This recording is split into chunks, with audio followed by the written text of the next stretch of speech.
प्रकरण हमारा रहेगा, क्योंकि यहाँ पे हमने इस्लाम धर्म लिया हुआ है, तो इस्लाम धर्म इसलिए हमने इस पे हमारा पाठ योजना है, इस्लाम धर्म के बारे में हम पढ़ाना है। तो चलिए शुरू करते हैं। सबसे पहले हमारा जो पाठ योजना जब हम पढ़ाते हैं तो प्रकरण के बाद से हमारा सामान्य उद्देश्य आता है। सामान्य उद्देश्य हमारा विषय से संबंधित होता है।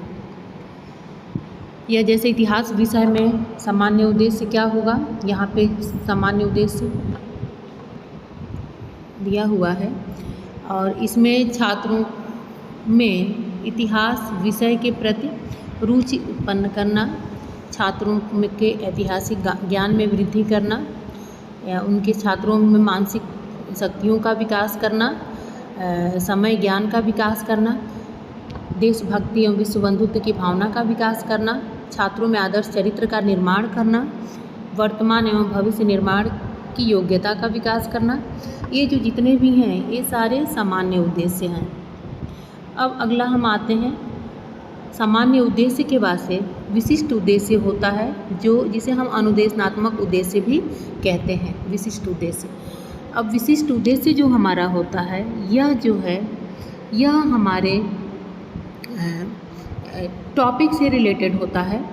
चूँकि हमारा जो यहाँ पे टॉपिक इस्लाम धर्म है, तो इस्लाम धर्म से संबंधित जो भी हम छात्रों को सिखाना चाहते हैं, इस्लाम धर्म के बारे में हम उनको ज्ञानात्मक क्या ज्ञान देना चाहते हैं, क्या उन्हें समझाना या बोध कराना चाहते हैं और उनमें किन किन चीज़ों का विकास करना चाहते हैं। तो ये तीनों पक्षों का विशिष्ट उद्देश्य में ज्ञानात्मक, बोधात्मक और क्रियात्मक तीनों उद्देश्यों को मेंशन करते हैं। तो ठीक है, तो जैसे हमने ज्ञानात्मक उद्देश्य लिया है, तो यहाँ पे ज्ञानात्मक जो हमारा उद्देश्य है यह छात्रों में इस्लाम धर्म के बारे में के अर्थ का अभिज्ञान कराना। दूसरा, इस्लाम धर्म के सिद्धांतों का प्रत्यास्मरण करना, ये हमारा ज्ञानात्मक उद्देश्य हो गया। वैसे विकासात्मक उद्देश्य हो गया, छात्रों में इस्लाम धर्म के बारे में सिद्धांतों की व्याख्या कराना व इस्लाम धर्म के अन्य धर्मों से तुलना करना। जो बोधात्मक है यह इनकी समझ जो है स्तर को विकसित करने के लिए किया जाता है। अगला आता है फिर ऐसे ही हमारा क्रियात्मक हो गया।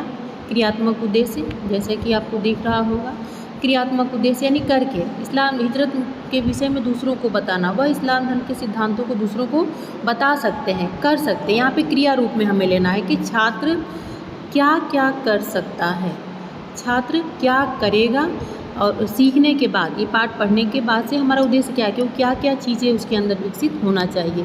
तो यहाँ पे क्रिया पक्ष में इस्लाम धर्म के सिद्धांतों के बारे में वह जो है सिद्धांतों को अपने जीवन में उस पर कार्य कर सकेगा उन सिद्धांतों के अनुसार। ये हो गया क्रियात्मक उद्देश्य। अब अगला हमारा आता है शिक्षण सहायक सामग्री। यहाँ पे शिक्षण सहायक सामग्री जो होता है, यह शिक्षण सहायक सामग्री जो भी छात्र टीचिंग करते हैं उसमें शिक्षण करते समय जो भी सहायक सामग्री के रूप में प्रयोग किया जाता है उसे ही शिक्षण सहायक सामग्री कहते हैं। और यहाँ पे हम शिक्षण सहायक सामग्री के रूप में देखिएगा हमने जो लिया है शिक्षण सहायक सामग्री के रूप में, वहाँ पे हमने चार्ट पेपर पर इस्लाम धर्म के से संबंधित जो भी स्थल हैं उन स्थलों का चित्र हमने इसमें लिया है सहायक सामग्री के रूप में। फिर सहायक सामग्री के बाद से पूर्व ज्ञान आता है, जहाँ पे छात्र यानी कि इस्लाम धर्म से पहले की वो क्या चीज़ें जान रहे हैं, उनका पूर्व ज्ञान क्या है। तो छात्र क्या जान रहे हैं, विभिन्न धर्मों के बारे में सामान्य जानकारी रखते हैं।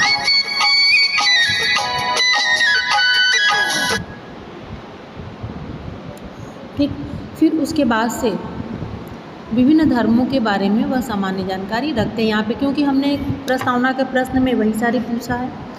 तो इसके बाद से प्रस्तावना के प्रश्न आते हैं। प्रस्तावना का प्रश्न यानी जिसके आधार पे हमने उनका पूर्व ज्ञान निकलवाया हुआ है। तो यहाँ पे प्रस्तावना के प्रश्न जो बनते हैं वह 3 से 5 प्रश्न बनाए जाते हैं, बहुत ज़्यादा नहीं होना चाहिए और 3 से कम भी नहीं होना चाहिए। जैसा कि आपको दिख रहा होगा प्रस्तावना के प्रश्न, यहाँ पे हमने 1 2 3 4 प्रश्न बनाए हैं और चारों प्रश्नों को बनाने के बाद से यहाँ पे जो प्रश्न प्रस्तावना के बनते हैं वह सरल से कठिन की तरफ बनते हैं और जो है वह क्रमबद्ध होते हैं। एक के बाद दूसरे का जो भी आंसर हमारा है उससे फिर अगला प्रश्न हम शुरू करते हैं। इस तरह से हमने इसमें 5 प्रश्न बनाए हैं और 4 प्रश्न बनाए हैं जैसा कि आपको दिख रहा है। उसके बाद से हमारा अगला आता है उद्देश्य कथन। उद्देश्य कथन हमने यहाँ पे यानी कि पाठ अब शुरू करने जा रहे हैं। छात्रों के सामने अब उद्देश्य कथन करेंगे कि हम आज जो भी विषय पढ़ना हो, जो भी टॉपिक पढ़ना, इस्लाम धर्म के बारे में हम जानकारी जो है विस्तृत जानकारी देंगे, कराएंगे। ठीक, उसके बाद से अगला हमारा आता है प्रस्तुतिकरण। अब यहाँ से प्रस्तुतिकरण शुरू हो जाता है जहाँ पे हम छात्र अध्यापक पाठ को प्रस्तुत करता है। अब यहाँ पे जो हमारा प्रस्तुतिकरण है इसके जो है इसमें भी शिक्षण बिंदु 4 कॉलम बनाए जाते हैं जिसमें शिक्षण बिंदु होता है पहला, दूसरा छात्राध्यापक जो है या छात्राध्यापिका जो भी कर रहे हैं उनके कथन होता है और छात्र कथन होता है। और जो अंतिम जो कॉलम है यह क्या है, श्यामपट्ट कार्य। तो इस तरह से 4 कॉलम हमने बनाया है, 4 कॉलम हम बनाए हैं जिनमें चारों कॉलम में शिक्षण बिंदु, छात्र या छात्राध्यापिका या छात्राध्यापक कथन, छात्र कथन और श्यामपट्ट कार्य। ठीक, अब एक एक शिक्षण बिंदु से ये हमारा हो गया विकासात्मक प्रश्न। इसको कहते हैं बच्चों विकासात्मक प्रश्न। जो पहले हम प्रश्न पूछेंगे जिसके आधार पे हम पाठ स्पष्टीकरण करेंगे। तो यहाँ पे प्रश्न शुरू करेंगे विकासात्मक प्रश्नों के द्वारा। हम 1-2 प्रश्न किए, उसके बाद से छात्रों के ने उत्तर दिया, जहाँ नहीं उत्तर दिया वहाँ सीधे टॉपिक फिर वहाँ पे स्पष्टीकरण करेंगे। और इस तरह से यहाँ पे स्पष्टीकरण किया। जो श्यामपट्ट कार्य करेंगे उस श्यामपट्ट कार्य को हम यहाँ श्यामपट्ट कार्य में दर्शाते जाएंगे। ठीक, जैसा कि हमने देखिएगा आप लोगों को दिखाया है। तो इस तरह से हमारा श्यामपट्ट कार्य होगा और ऐसे ही हम शिक्षण बिंदुओं को एक एक करके पढ़ाते जाएंगे। फिर इस एक शिक्षण बिंदु को पढ़ाने के बाद से स्पष्टीकरण करेंगे और उसके बाद से उससे संबंधित हम बोध प्रश्न छात्रों से करेंगे। यानी कि उस जो भी हमने शिक्षण बिंदु पढ़ाया है, जैसे मोहम्मद साहब के जीवन परिचय, इसको जो हमने पढ़ाया है उसमें छात्र को कितना समझ में आया है, समझ में आया या नहीं आया, इसके लिए उनसे बोध प्रश्न पूछेंगे। तो यहाँ पे बोध प्रश्न किया और उसके बाद से जैसा कि आप देख रहे होंगे बोध प्रश्न किया, फिर छात्रों से हमने उत्तर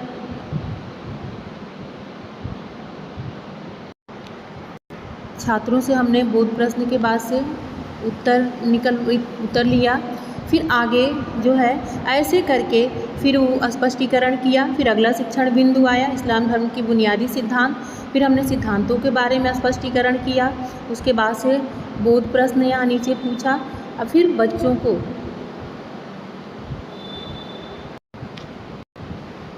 बोध प्रश्न के बाद से उनका जो है जब समस्या आए यानी कि आगे छात्र अगला जो शिक्षण बिंदु है फिर उस पे आए विकासात्मक प्रश्न पूछने के बाद से। ऐसे ही पूरा पाठ का ये जो है हम 3 या 4 शिक्षण बिंदु, 3 से 5 शिक्षण बिंदु लेते हैं।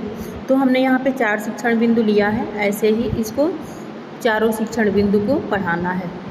फिर हमारा आता है निरीक्षण कार्य। अब जो हमने श्यामपट्ट कार्य किया है उस श्यामपट्ट कार्य को जो हमने बच्चों को श्यामपट्ट यहाँ पे छात्रों के द्वारा श्यामपट्ट कार्य को जब नोट किया जाएगा तो यहाँ पे निरीक्षण करेंगे जब क्लास में, वही यहाँ पे आपको लिखना है निरीक्षण कार्य किया गया। यानी कि छात्राध्यापिका द्वारा जो है क्या किया गया, यहाँ पे छात्राध्यापिका द्वारा कक्षा का निरीक्षण किया गया। ठीक, अब इसके बाद से हमारा आता है मूल्यांकन का कार्य।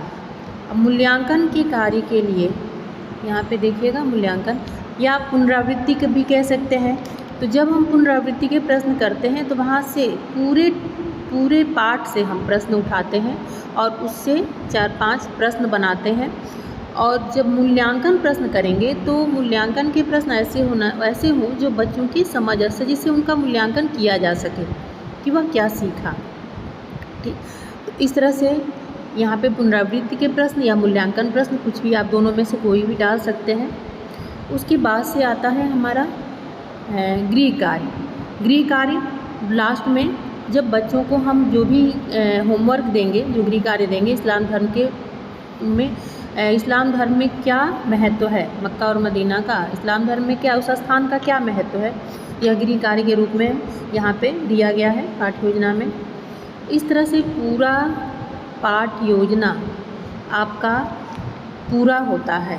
तो ऐसे करके हम इतिहास का जो भी पाठ्य योजना हमने आपको बताया, वह प्रकरण सामान्य उद्देश्य, विशिष्ट उद्देश्य, विशिष्ट उद्देश्य में ज्ञानात्मक, बोधात्मक और क्रियात्मक उद्देश्य बनाएंगे, दो उद्देश्य बनाएंगे।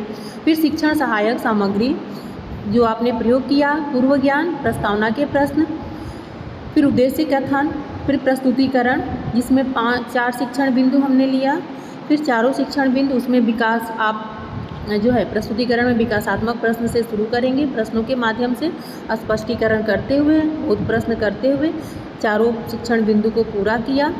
उसके बाद से निरीक्षण कार्य, फिर मूल्यांकन प्रश्न या पुनरावृत्ति के प्रश्न, गृह कार्य। इस तरह से हमारा पूरा लेसन प्लान कंप्लीट होता है। आई होप आप लोगों को समझ में आया होगा। थैंक यू बच्चों।